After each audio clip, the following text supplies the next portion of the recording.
자, 오늘 이 시간 우리에게 주시는 하나님의 말씀 보겠습니다. 구약 성경 사사기 14장 1절에서 20절까지 말씀 보겠습니다. 자, 성경 14장 1절에서 20절까지 천천히 우리 같이 한 목소리로 합독하겠습니다. 시작. 삼손이 딥나에 내려가서 거기서 블레셋 사람의 딸들 중에서 한 여자를 보고 올라와서 자기 부모에게 말하여 이르되 내가 딥나에서 블레셋 사람의 딸들 중에서 한 여자를 보았사오니 이제 그를 맞이하여 내 아내로 삼게 하소서 하며 그의 부모가 그에게 이르되 내 형제들의 딸들 중에나 내 백성 중에 어찌 여자가 없어서 네가 할례받지 아니한 블레셋 사람에게 가서 아내를 맞으려 하느냐 하니 삼손이 그의 아버지에게 이르되 내가 그 여자를 좋아하오니 나를 위하여 그 여자를 데려오소서 하니라. 그때 블레셋 사람이 이스라엘을 다스린 까닭에 삼손이 틈을 타서 블레셋 사람을 치려 함이었으나 그의 부모는 이 일이 여호와께로부터 나온 것인 줄을 알지 못하였더라. 삼손이 그의 부모와 함께 딥나에 내려가서 딥나의 포도원에 이른즉 젊은 사자가 그를 보고 소리 지르는지라. 여호와의 영이 삼손에게 강하게 임하니 그가 손에 아무것도 없이 그 사자를 염소 새끼를 찢는 것과 같이 찢었으나 그는 자기가 행한 일을 부모에게 알리지 아니하였더라. 그가 내려가서 그 여자와 말하니 그 여자가 삼손의 눈에 들었더라.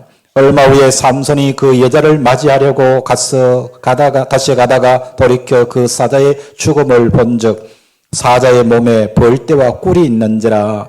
손으로 그 꿀을 떠서 걸어가며 먹고 그의 부모에게 이르되 그들에게 그것을 들여서 먹게 하였으나 그 꿀을 사자의 몸에서 떠왔다고는 알리지 아니하였더라. 삼손의 아버지가 여자에게로 내려가매 삼손이 거기서 잔치를 베풀었으니 청년들은 이렇게 행하는 풍속이 있음이더라. 우리가 삼손을 보고 30명을 데려와서 친구를 삼아 그와 함께하게 한지라. 삼손이 그들에게 이르되 이제 내가 너희에게 수수께끼를 내리니 잔치하는 이래 동안에 너희가 그것을 풀어 내게 말하면 내가 벼 30벌과 겉옷 30벌을 너희에게 주리라. 그러나 그것을 능히 내게 말하지 못하면 너희가 내게 벼 30벌과 겉옷 30벌을 줄지니라 하니 그들이 이르되 네가 수수께끼를 내면 우리가 그것을 들으리라 하며 삼손이 그들에게 이르되 먹는 자에게서 먹는 것이 나오고 강한 자에게서 단 것이 나왔느니라 아니라 그들이 사흘이 되도록 수수께끼를 풀지 못하였더라. 일곱째 날에 이르러 그들이 삼손의 아내에게 이르되 너는 내 남편을 꿰어 그 수수께끼를 우리에게 알려달라 하라. 그렇지 아니하면 너와 내 아버지의 집을 불살르리라. 너희가 우리의 소유를 빼앗고자 하여 우리를 청한 것이 아니냐. 그렇지 아니하냐니 삼손의 아내가 그의 앞에서 울며 이르되 당신이 나를 미워할 뿐이요 사랑하지 아니하는도다. 우리 민족에게 수수께끼를 말하고 그 뜻을 내게 알려주지 아니하도다 하는지라. 삼손이 그에게 이르되 보라 내가 그것을 나의 부모에게도 알려주지 아니하였거든 어찌 그대에게 알게 하리요 하였으나 7일 동안 그들이 잔치할 때에 그의 아내가 그 앞에서 울며 그에게 강요함으로 일곱째 날에는 그가 그의 아내에게 수수께끼를 알려주매 그의 아내가 그것을 자기 백성들에게 알려주었더라. 일곱째 날 해지기 전에 성읍 사람들이 삼손에게 이르되 무엇이 꿀보다 더 달겠으며 무엇이 사자보다 강하겠느냐 한지라. 삼손이 그들에게 이르되 너희가 내 암송아지로 바꿔알지 아니하였더라면 내 수수께끼를 능히 풀지 못하였으리라 하니라. 여호와의 영이 삼손에게 갑자기 임하심에 삼손이 아스글론에 내려가서 그곳 사람 30명을 쳐 죽이고 노력하여 수수께끼 푼 자들에게 옷을 주고 심히 노하여 그의 아버지의 집으로 올라갔고 삼손의 아내는 삼손의 친구였던 그의 친구에게 준 바 되었더라. 아멘. 할렐루야. 예, 오늘 또 말씀을 통한 은혜가 여러분들에게 충만하게 임하시기를 축복합니다.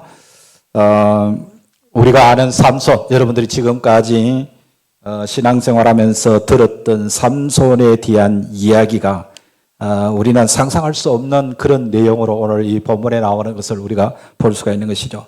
여러분, 삼손은 사실 평범한 사람이 아닙니다. 그렇죠?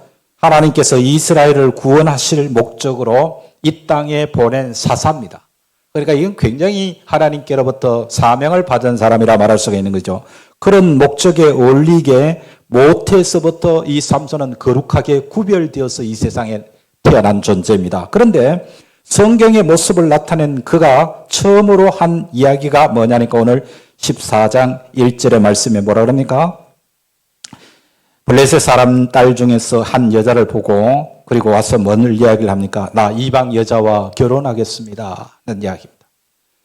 여러분, 우리가 아는 삼손이 자기 부모에게 한 이야기가 난 저 다른 나라의 여자와 나는 결혼하겠다 그런 이야기예요. 하나님께서 일찍이 이스라엘 백성을 가나안으로 인도하시면서 하신 말씀이 있었습니다. 장차 너희들이 가나안 땅에 들어가거든 그곳 원주민들과는 절대로 결혼하지 말라.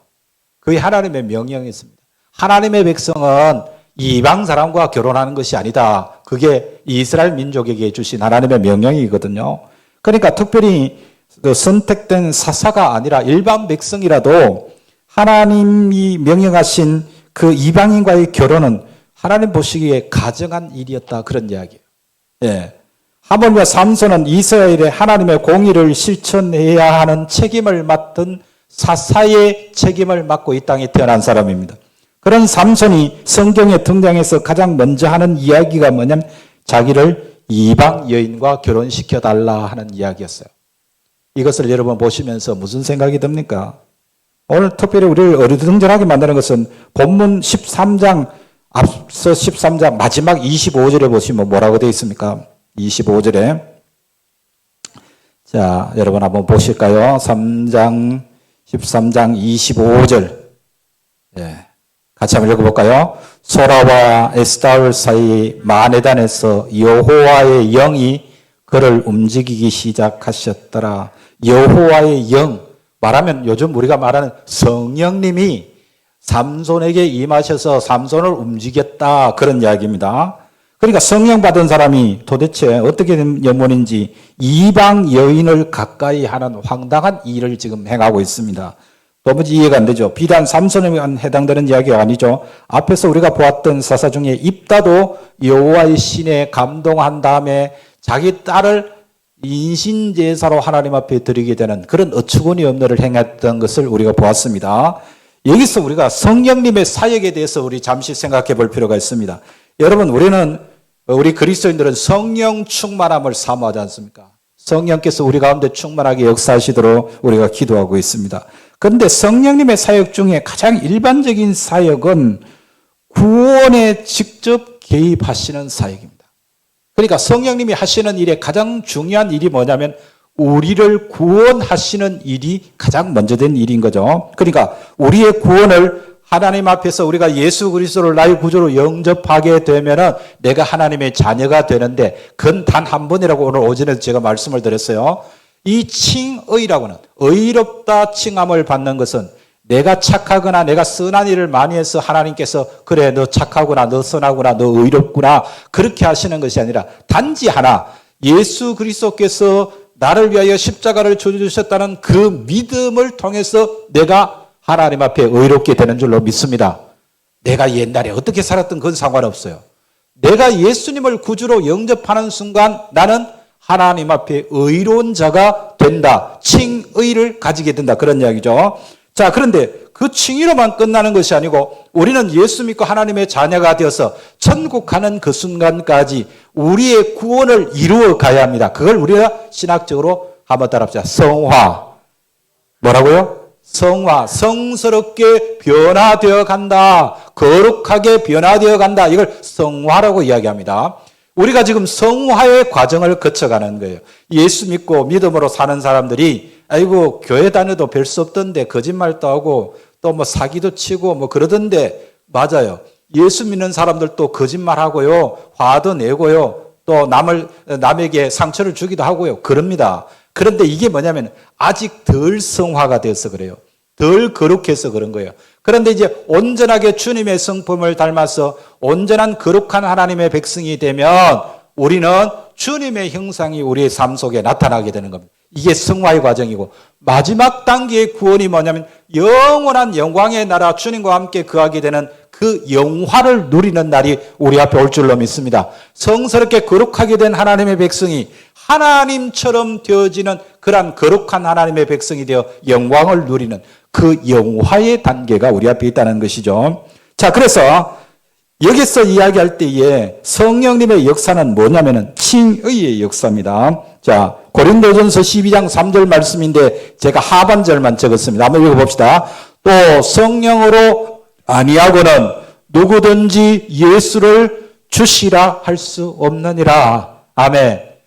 예수님을 주님이라고 부르는 것은 성령의 역사가 아니고는 고백할 수 없는 것입니다. 한번 따라합시다. 주님, 주님, 감사합니다. 이 주님이라고 고백하는 것은 성령의 역사가 아니면은 우리 입으로 주님이라고 고백할 수 없다는 것이죠. 우리가 예수 믿겠다고 교회당에 나오셔서 주님, 저를 불쌍히 여겨주세요. 주님, 내 기도를 들어주세요. 주님, 나의 소원을 들어주세요. 라고 주님이라고 부르는 것은 누가 하시는 일이라고요? 성령께서 하시는 일이라.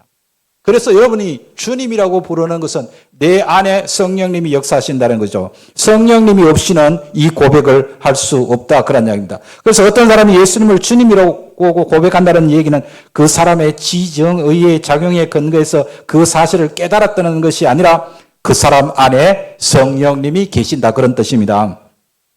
요즘은 그런 것을 묻는 사람이 별로 없습니다만 옛날에는 그런 질문을 많이 했어요. 성령 받았습니까?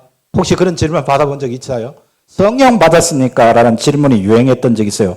성령님이 어떤 분인지에 대한 무지에서 나온 질문입니다.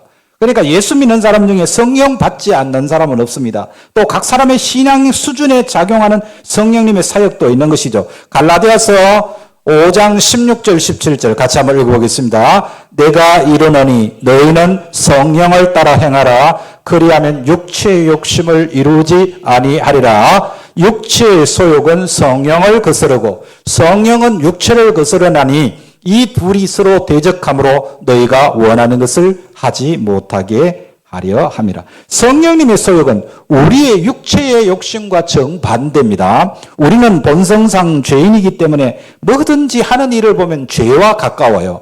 그래서 하지만 성령님은 하나님과 같은 분입니다. 그래서 우리를 하나님 편으로 끌어당기기 위해서 가전 열을 쓰시는데요. 결국 성령 충만하다는 얘기는 육체의 소욕을 누르고 성령님의 이끄심에 순응하는 정도를 말하는 겁니다. 제가 좀 전에 말씀을 드릴 때 구원을 세 가지 단계로 얘기했죠. 칭의와 그 다음에 성화와 영화입니다. 이 세 가지를 이야기할 적에 성화된 정도가 그 사람의 성령 충만의 정도가 되는 것입니다.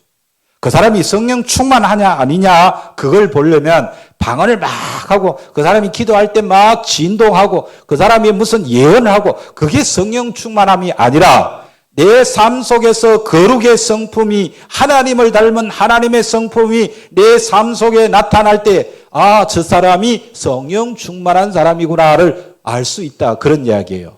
그 사람이 방언한다고 충만한 게 아니고 그 사람이 예언한다고 성령 충만한 게 아니에요.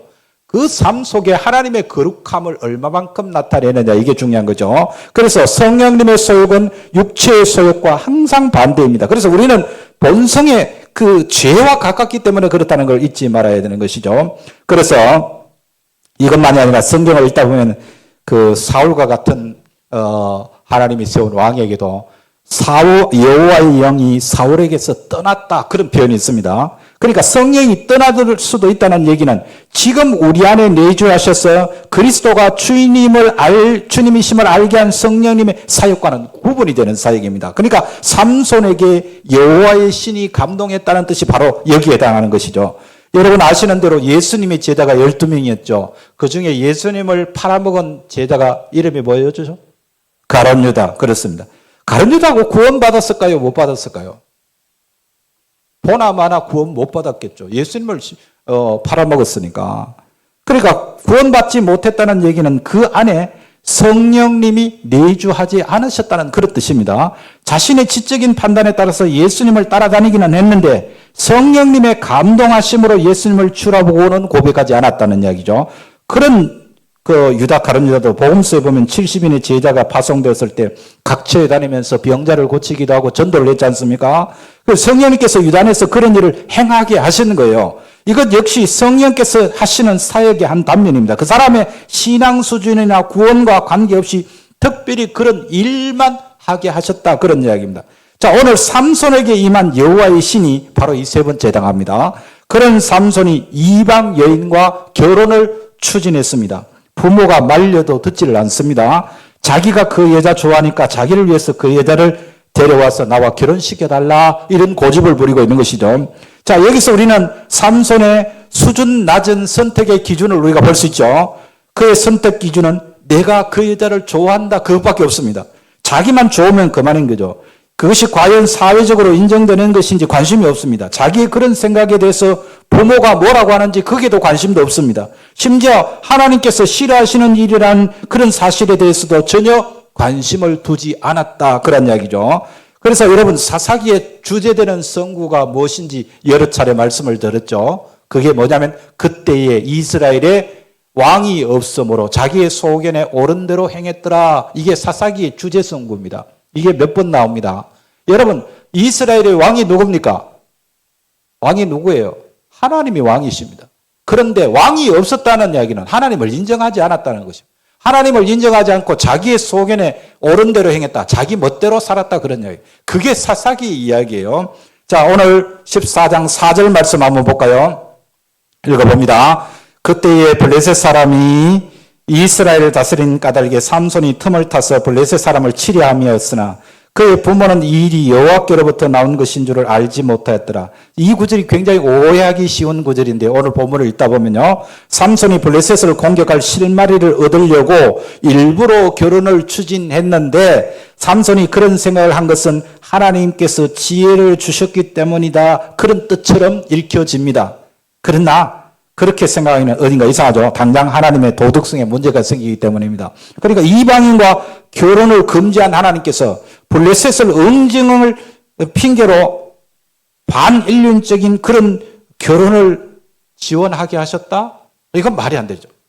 예, 그러니까 우리의 말에 하나님의 말씀에 전후 문맥이 맞지 않는 이야기인 겁니다. 자, 그래서 삼손은 하나님에 의해서 선택된 사람인데 뭘 하든지 하나님께서 그를 통해서 블레셋을 응징할 계획을 가지시고 이 삼손을 사사로 세우신 것 아닙니까? 삼손이 하나님의 말씀에 순종하면 그 일이 잘 이루어지고 삼손이 불순종하면 더디 이루어지고, 그런 일은 일어나지 않습니다. 하나님께서 어떤 사람을 세우셔서 하나님의 일을 맡기실 때 그 사람이 목사든 장로든 권사든 집사든 하나님께서 너희들 순종하면 내 뜻이 잘 이루어질 것이고 너희들이 순종하지 않으면 내 일이 엉망진창이 될 것이다, 그런 일은 없습니다. 왜냐하면 하나님의 계획은 하나님의 계획대로 진행되는데 그중에 가룟 유다 같은 사람이 나타나서 방해를 한다고 할지라도 하나님의 구원 역사는 그대로 이루어집니다. 아멘.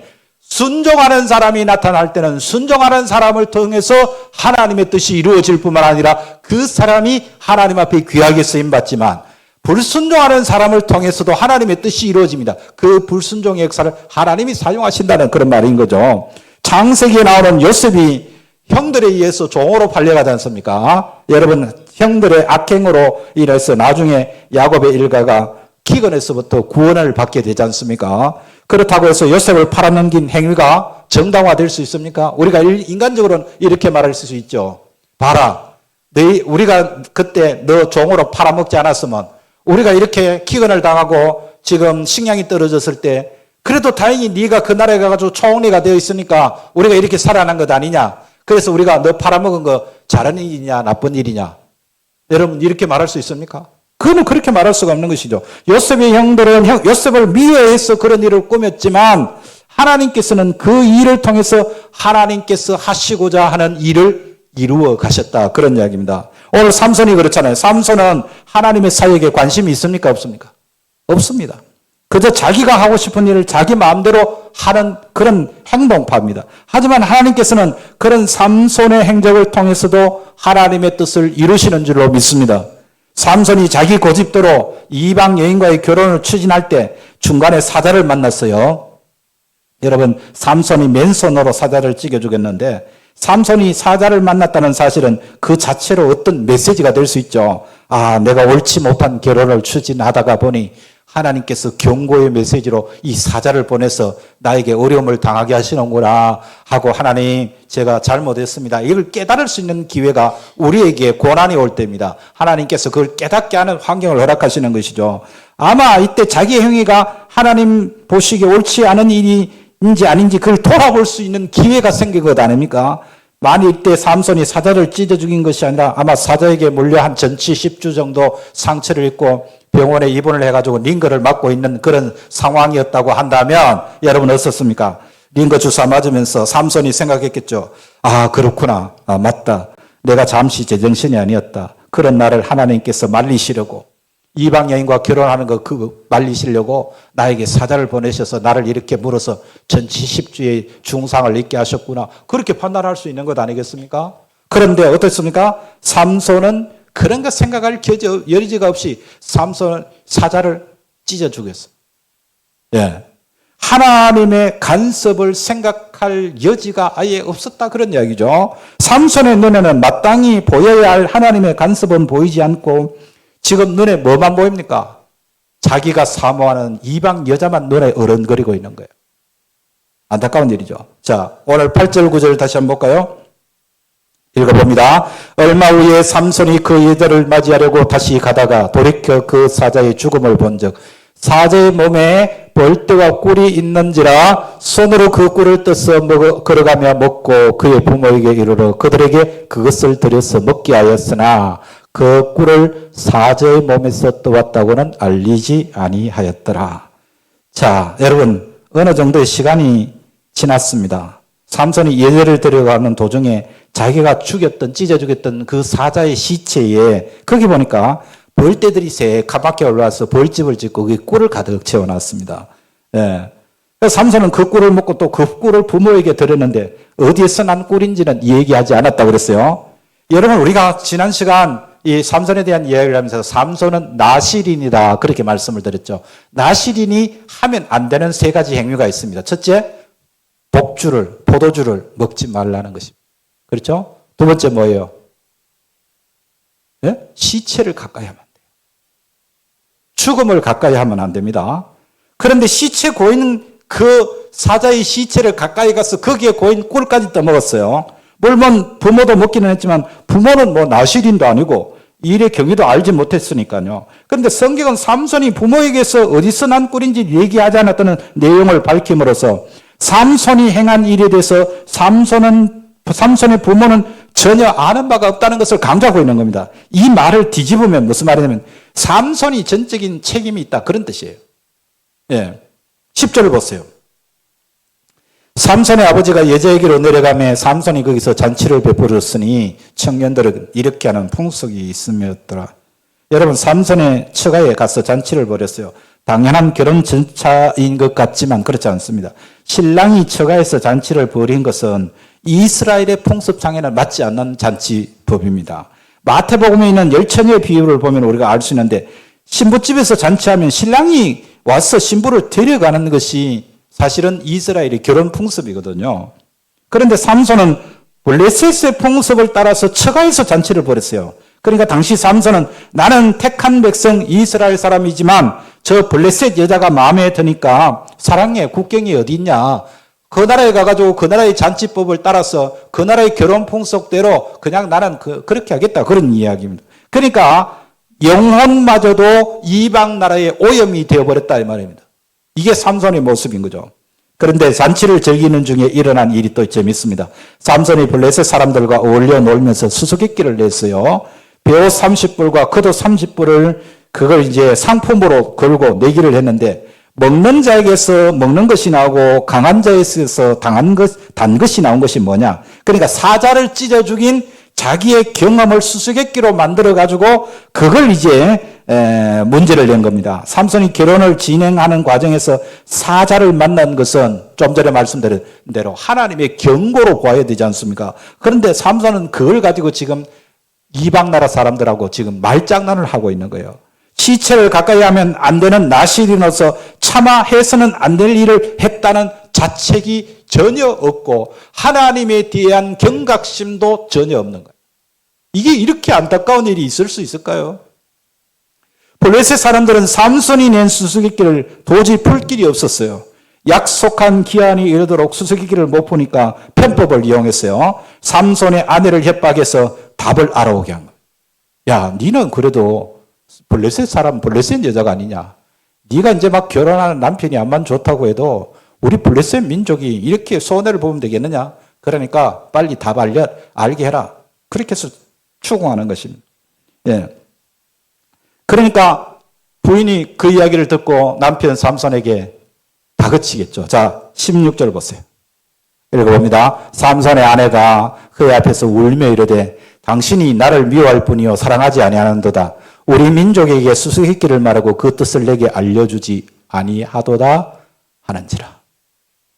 자, 삼손의 아내는 삼손에게 수수께끼 답을 알려달라고 투정을 벌일 것이 아니라 자기에게 정답 알려달라고 하는 블레셋 사람들을 나무라야 되죠. 뭐라고? 우리 남편과 내기 했으면 당신들 머리를 싸서 짜내서 문제를 맞히든지 아니면 내기를 했으면 내기에 진 대가를 치르든지 해야지 왜 이렇게 치사하게 나한테 와서 그렇게 답을 알려달라고 그러느냐. 그게 삼손의 아내로서 당연히 해야 될 말 아니겠어요? 그런데 블레셋 사람들의 잘못을 지적해야 하는데 오히려 삼손에게 가가지고 울며 불며 답 알려달라고 이야기하는 거예요. 사실 이런 억지는요, 우리 주변에 널리 늘려져 있습니다. 죄악이 관영한 세상에 살면서 자기 신앙 온전하게 지키는 것은 저절로 되는 일이 아닙니다. 여러분, 이 세상 사람들이 세상 살아가는 원칙이 죄이기 때문에 우리가 죄와 타협하지 않고 살아가기 위해서는 그만큼 손해를 감내해야 됩니다. 예수 믿는 것이 하나님께서 기뻐하시는 삶을 살아가는 것이 그렇게 호락호락한 일이 아니에요. 그러면 우리가 철저하게 하나님 말씀 붙들고 믿음으로 살려고 애를 써야 되는데 예배당 문만 나가면은 우리는 세상과 타협하고 세상에서 살아가는 삶이 힘들다고 하나님 앞에 와서 투정이나 부리는 그런 신앙생활을 얼마나 많이 하고 있는지 모릅니다. 여러분, 그런 일에서 우리가 돌이켜야 됩니다. 어떤 사람이 신앙 양심 지키다가 손해보면 누구를 원망해야 이치에 맞습니까? 신앙 양심 가지고 정당하게 살아서 손해를 보면 그것은 자기에 있는 신앙이 잘못이 아니라 세상이 잘못돼서 그런 거예요. 당연히 세상이 원망스러워야죠. 그런데 어떻게 된 건지 전부 다 교회 원망하고 내가 괜히 신앙생활을 했다고 내가 괜히 신앙생활 예수 믿어서 이런 고생한다고 불평을 교회에다 드러내놓고 하나님 앞에 불평하고 있더라는. 이게 얼마나 나약한 모습입니까? 자, 여러분, 이렇게 약해진 모습에서 건강한 신앙으로 성숙해지는 우리 사랑하는 성도들이 되시기를 축복합니다. 원망, 불평하고 낙심하는 것은 여러분 세상을 향해서 해야 됩니다. 세상이 이렇게 악하구나. 내가 믿음으로 살지 못하도록 이렇게 시험을 걸어오는구나 하고 우리가 그렇게 이야기해야 되는 것이죠. 자, 답이 노출됐어요. 삼손이 그러니까 내기에 졌습니다. 내기에 진 삼손이 처음 약속대로 겉옷 30불과 배옷 30불을 구해와야 하는 것이죠. 여러분, 성경시대의 옷은요, 지금 우리가 입고 다니는 옷의 개념하고는 다릅니다. 당시에 겉옷 한 벌은 가난한 사람이 그 사람이 전 재산이 그 옷 한 벌이에요. 왜냐하면 이 옷은 낮에는 입고 다니지만요, 밤에는 그걸 이불처럼 덮고 자는 거예요. 그러니까 이게 얼마나 중요한 재산입니까? 그러니까 전당포에서도 옷을 전당 잡을 경우에는 날 저물기 전에 그 옷을 돌려줘야 되는 것이 관행이었어요. 네. 그런 옷을 무려 30불이나 준비해야 되는데 그와 별도로 배옷도 30불이 필요했죠. 그런데 이때 삼손이 아스글론이라고 하는 동네에 가서 그곳 사람 30명을 죽이고 옷을 노략질했습니다. 원색적으로 표현하면 노름빛을 갚기 위해서 집단 학살을 저질렀다, 그 말이에요. 이게 말이 되는 이야기입니까? 이때 삼손이 죽인 아스글론 사람들은 이스라엘의 구원을 위하여 마땅히 물리쳐야 할 블레셋 족속인 것은 맞습니다. 하지만 본문에서 삼손이 아스글론 사람을 죽인 것은 그때까지 지금까지 있었던 전쟁과는 본질적으로 성격이 달라요. 삼손은 하나님으로부터 위탁받은 전쟁을 수행하는 것이 아니라 자기의 개인적인 감정을 발산하고 있는데 뜻밖의 그 대상이 블레셋이었을 뿐이에요. 네. 드보라가 가나안을 이긴 것이나 기드온이 미디안을 무찌른 것과는 전혀 차원이 다른 이야기입니다. 삼손에게는 자기가 하나님의 사람이라는 자의식이 전혀 없었어요. 나는 사사다라고 하는 의식이 없다 이 말입니다.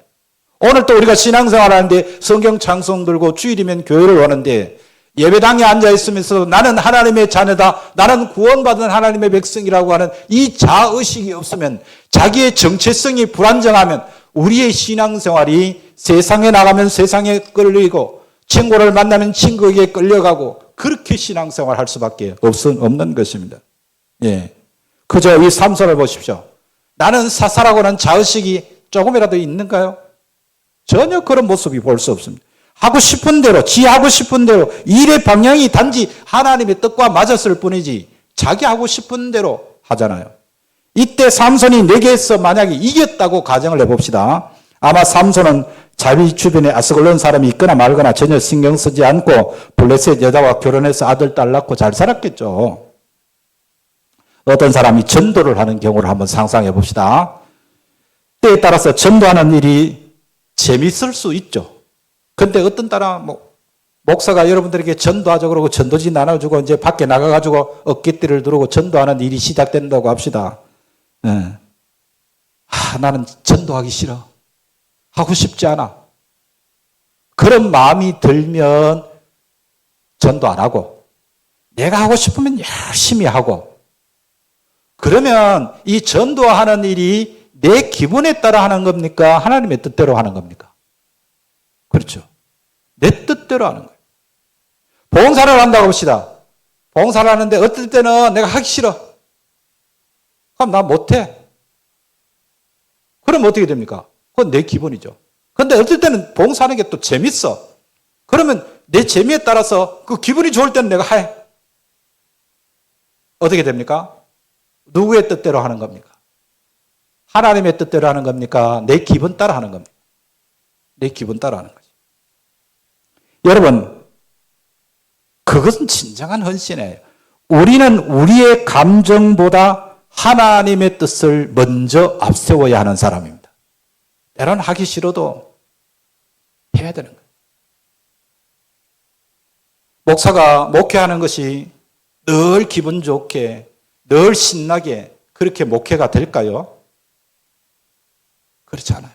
어떨 때는요, 정말 죽을 만큼 힘들고 강단에 올라오는 것이 그렇게 힘들어요. 그럴 때가 있어요. 그럴 때 어떻게 할까요? 내 뜻대로라면 오늘 주일날 여러분들 성경 한 장 읽고 찬송 몇 장 모르고 그냥 집으로 돌아가세요 라고 하고 싶어도 하나님께서 맡기신 일이고 하나님의 뜻이 부족한 종을 통해서 우리 성도들에게 은혜를 끼쳐하기 때문에 하나님의 뜻을 따라서 내 기분이 아주 꿀꿀하고 나빠도 하나님 앞에 그 사명 감당해야 되는 거예요. 그게 하나님의 뜻대로 살아가는 자의 삶이에요. 나 목사님 기분 나빠서 못하겠어요. 그 말은 자기 기분 따라 신앙생활하는 거예요. 삼손이 아무리 아스글론 사람을 죽였어도 그것은 블레셋을 무찌른 것이 아니라 자기 노름빛 갚느라고 양민을 학살한 것에 불과한 거예요. 예. 모르는 사람은 그 모습을 보면서 삼손이 적군인 블레셋 사람들을 무찔렀구나 감탄할지 몰라도 하나님은 속지 않으십니다. 이렇게 해서 삼손의 결혼은 실패로 돌아갔어요. 애초부터 삼손이 이 모든 일을 기획해서 블레셋을 공격한 것이 아니라 여색을 밝히는 삼손의 약점까지도 하나님의 구원 계획을 위한 도구로 사용하고 계신다는 것을 우리가 볼 수가 있는 것입니다. 네. 하나님은 전지전능하신 분입니다. 삼손이 하나님의 일을 열심히 도우면 하나님의 일이 이루어지고 삼손이 하나님의 일을 게을리하면 하나님의 일이 이루어지지 않는 법은 없습니다. 우리가 열심히 봉사하면 하나님의 일이 잘 이루어지고 우리가 게으름 피우고 나태하면 하나님의 일이 이루어지지 않는 것이 아니에요. 우리 교회가 비록 연약하고 일꾼들이 부족하고 나약해도 하나님께서 이 교회를 통해서 하나님의 뜻은 반드시 이루어질 줄로 믿습니다. 그런데 중요한 것이 뭡니까?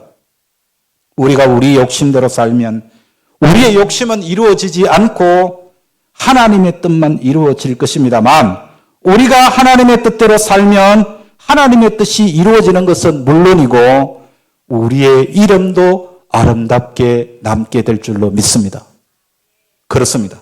하나님의 뜻대로 살아서 하나님께 칭찬받는 믿음의 사람들 다 되실 수 있기를 주님의 이름으로 축복합니다. 기도하겠습니다. 전능하신 아버지 하나님, 오늘도 찬양 예배를 통해서 삼손의 이야기를 들려주셨습니다. 삼손을 통해서 불신앙의 모습이 어떤 것인지를 배우게 하셨습니다. 감사합니다. 우리는 여전히 내 뜻을 앞세우고 그것이 신앙이냐 오해하며 살 때가 많습니다. 이제는 내 뜻을 내려놓고 하나님의 뜻을 앞세우는 성도가 되게 하여 주옵소서. 우리가 하나님 뜻대로 살면 하나님의 뜻이 이루어지는 것은 물론이고 우리의 이름도 같이 아름답게 하늘나라에 새겨질 줄로 믿습니다. 이 믿음으로 승리하는 하나님 백성 되게 해주시기를 우리 구주 예수님의 이름으로 간절히 기도하옵나이다.